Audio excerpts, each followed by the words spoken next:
तो नमस्कार दोस्तों, स्वागत है आज की रियल हॉरर स्टोरी और सच्ची घटना। रियल ऐसे नहीं होती क्योंकि किसी के साथ इस घटना घट चुकी होती है। ये कहानी क्यों डरावनी है, शुरुआत में समझाना।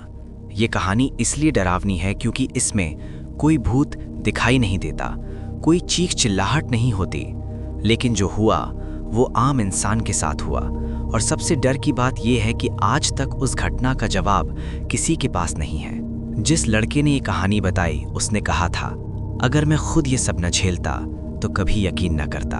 सच्ची बताई जाने वाली घटना, एक रात एक इंसान। ये घटना उत्तर भारत के एक छोटे से कस्बे की बताई जाती है। यहाँ रहने वाला एक लड़का था, नाम हम राहुल मान लेते हैं। उसने अपना असली नाम नहीं बताया। राहुल बिल्कुल आम लड़का था, कोई नशा नहीं, कोई बीमारी नहीं, दिमाग भी बिल्कुल ठीक। अब असली बात सुनो। घटना की रात समझाने वाले अंदाज में राहुल ने बताया, उस रात मैं करीब 12:30 बजे सो रहा था। अचानक मेरी आंख खुली, बिना किसी आवाज के। उसने कहा उसे लगा जैसे कोई उसे जगा रहा हो, लेकिन कमरे में कोई था नहीं। कमरा वैसा ही था, पंखा चल रहा था, खिड़की बंद, दरवाजा अंदर से लॉक। लेकिन उसे ऐसा लग रहा था जैसे कोई उसे देख रहा है। पहला अजीब एहसास। राहुल ने कहा, मैं हिल नहीं पा रहा था, न आवाज निकल रही थी, न शरीर चल रहा था। उसने सोचा शायद नींद का असर होगा, लेकिन तभी उसने महसूस किया जैसे कोई उसके कान के पास सांस ले रहा हो। सांस की आवाज साफ थी, गर्म और बहुत पास। वो चीज जो दिखाई नहीं दी। सबसे डरावनी बात यह थी कि राहुल को कुछ दिखाई नहीं दे रहा था, लेकिन गद्दा थोड़ा दब रहा था, जैसे कोई बैठा हो। उसकी छाती पर अजीब सा दबाव। उसने दिल में भगवान को याद किया। तभी फुसफुसाहट, सबसे डरावना हिस्सा। राहुल ने कहा, मुझे साफ लगा किसी ने कहा, तू मुझे देख नहीं सकता। आवाज न बूढ़े की थी, न बच्चे की, न आदमी की, न औरत की, बस अजीब। अचानक सब खत्म। अचानक झटका लगा। राहुल उठकर बैठ गया। कमरा बिल्कुल खाली, पसीना पूरा शरीर भिगो चुका था। घड़ी देखी, 1:07। लेकिन डर यहीं खत्म नहीं हुआ। असली डर अगली सुबह जब उसने दरवाजा खोला तो मां ने पूछा, रात को किससे बात कर रहा था? राहुल घबरा गया। मां ने कहा, रात 1 बजे के आसपास तो किसी से बोल रहा था, मता मता। राहुल ने कहा, वो तो हिल भी नहीं पा रहा था। सवाल जो आज तक बाकी है। राहुल आज भी कहता है, अगर वो सपना था तो मेरी मां ने आवाज कैसे सुनी? आज तक वो उसी कमरे में नहीं सोता। और सबसे अजीब बात, उस कमरे में रात को आज भी कभी कभी बिना हवा के पर्दा हिलता है। आखिरी लाइन सोचने वाली। ये कहानी डरावनी इसलिए नहीं है कि इसमें भूत दिखा। डरावनी इसलिए है क्योंकि ये किसी एक इंसान के साथ घटी घटना बताई जाती है और उसका कोई जवाब नहीं है। ठीक है, अब पार्ट 2 उसी इंसान की बताई हुई बातों के आधार पर लिख रहा हूं और समझाने वाले अंदाज में, जैसे वो खुद बैठकर बता रहा हो। ये हिस्सा पहले से ज्यादा चुप चुप और दिमाग में डर बैठाने वाला है। पार्ट 2 वो वापस आया जैसा उस इंसान ने बताया। अब ध्यान से सुनना, क्योंकि यहीं से कहानी सच में बिगड़ती है। घटना के बाद के दिन राहुल ने बताया कि उस रात के बाद मैं कई दिन तक ठीक नहीं था। नींद आती थी पर सोने से डर लगता था। वो उसी कमरे में नहीं सोया, ड्राइंग रूम में लाइट जलाकर सोने लगा। सबको लगा डर बैठ गया है, धीरे धीरे ठीक हो जाएगा। लेकिन तीसरी रात की बात। तीसरी रात लगभग 2 बजे राहुल जाग रहा था, मोबाइल देख रहा था, पूरी तरह होश में। तभी उसे लगा घर में कोई चल रहा है। ना दौड़ने की आवाज, ना बात करने की, बस नंगे पांव चलने जैसी हल्की आवाज। आवाज कहां से आ रही थी उसने ध्यान दिया। आवाज आ रही थी उसी कमरे से जहां वो पहली घटना वाली रात सोया था। वो कमरा बंद था और सबसे अजीब बात, उस कमरे में कोई रहता नहीं था। डर की वजह ध्यान से समझो। राहुल कहता है, अगर चोर होता तो आवाज तेज होती, अगर इंसान होता तो खांसता, हिलता, लेकिन वहां कोई जानबूझकर बहुत धीरे चल रहा था, जैसे वो नहीं चाहता कि कोई जान पाए कि वो है।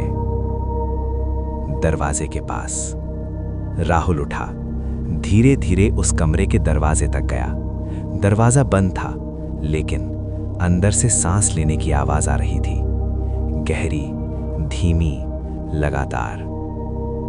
वो पल जब हाथ कांपने लगे, उसने दरवाजे की कुंडी पकड़ी और उसी समय अंदर से किसी ने कहा, मत खोल।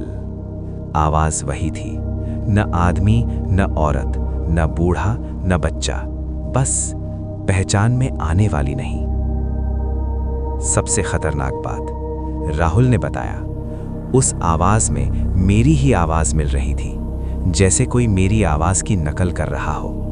अब सोचो, अगर तुम्हें तुम्हारी ही आवाज में कोई बोले, मत खोल। अचानक सन्नाटा। राहुल पीछे हट गया। पूरा घर अचानक बिल्कुल शांत, न सांस, न कदम, न आवाज। उसने हिम्मत करके दरवाजा खोला। कमरा वैसा नहीं था। कमरा खाली था, लेकिन पंखा बंद, खिड़की खुली और फर्श पर गीले पैरों के निशान खिड़की तक जाते थे और वहां खत्म हो जाते थे। सुबह की बात और डरावनी। सुबह मां ने पूछा, रात को तू अपने कमरे में किससे बात कर रहा था? राहुल बोला, मैं तो गया ही नहीं। मां ने कहा, मैंने तेरी ही आवाज सुनी थी। सवाल जो दिमाग खराब कर देता है। अगर वो राहुल नहीं था तो उसकी आवाज में कौन बोल रहा था?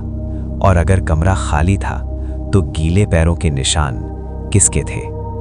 राहुल ने कहा, मुझे अब डर इस बात का नहीं है कि कोई चीज थी, डर इस बात का है कि वो मुझे बनना सीख रहा था। ठीक है, अब पार्ट 3, ये हिस्सा आखिरी है और सबसे ज्यादा दिमाग में बैठने वाला। जैसा उस इंसान ने खुद समझाकर बताया था, वैसे ही लिख रहा हूं। पार्ट 3, वो अब भी साथ है। अब ध्यान से पढ़ना, क्योंकि यहीं पर कहानी खत्म नहीं होती, यहीं से असली डर शुरू होता है। घर छोड़ने के बाद राहुल ने बताया, उस रात के बाद मैं उस घर में एक पल भी नहीं रुका। अगले ही दिन वो अपने मामा के घर चला गया। सबको लगा जगह बदलेगी, दिमाग ठीक हो जाएगा, लेकिन जो चीज वहां थी वो जगह से नहीं जुड़ी थी। नई जगह, वही समय। तीसरी रात मामा के घर। राहुल ने जानबूझकर घड़ी देखी, 12:55 AM। उसने खुद से कहा कि आज अगर कुछ हुआ तो मैं पक्का मान लूंगा कि ये वहम नहीं है। आईना, सबसे शांत डर। कमरे में एक छोटा सा आईना था। राहुल ने कहा, मैं आईने की तरफ देख रहा था और अचानक मुझे लगा कि मेरी परछाई थोड़ी देर से चल रही है। मतलब वो हिल चुका था, लेकिन आईने में हरकत देर से हो रही थी। आंखें जो मेरी नहीं थी। उसने ध्यान से देखा। आईने में उसकी आंखें सीधे उसे नहीं देख रही थी, जैसे वो मैं नहीं कोई और हो। और तभी आईने में उसके होंठ हिले, लेकिन राहुल बिल्कुल चुप था। आखिरी बात जो सुनाई दी, आईने से आवाज आई, अब डरने की जरूरत नहीं, तू मुझे पहचानने लगा है। आवाज उसकी ही थी। आईना टूटा नहीं, गायब हुआ। राहुल ने डर के मारे आईना ढक दिया। सुबह जब उठा तो आईना कमरे में था ही नहीं, न टूटा न नीचे गिरा, बस जैसे कभी था ही नहीं। सबसे डरावनी सच्चाई, राहुल ने कहा, उस दिन मुझे समझ आया कि वो मुझे नुकसान नहीं पहुंचा रहा, वो मेरी जगह लेना सीख रहा था। क्यों ये सब हुआ? जैसा उसने समझा। राहुल का मानना है वो चीज अकेलेपन से आती है, डर से नहीं। ध्यान से ताकत पाती है और सबसे ज्यादा उन लोगों के पास जाती है जो रात में खुद से बातें करने लगते हैं। आज की हालत, आज राहुल ठीक दिखता है, हंसता है, बात करता है, लेकिन वो कभी आईने में देर तक नहीं देखता। अपनी ही आवाज़ रिकॉर्ड नहीं सुनता और रात 1 बजे बिल्कुल अकेला नहीं रहता। आखिरी लाइन जो सब कुछ बदल देने वाली है। राहुल ने जाते जाते बस इतना कहा कि अगर कभी तुम्हें लगे कि तुम खुद जैसे नहीं हो तो ध्यान रखना, शायद तुम अकेले नहीं हो। कहानी यहीं ख़त्म होती है, लेकिन सवाल छोड़ जाती है। अगर चाहो तो मैं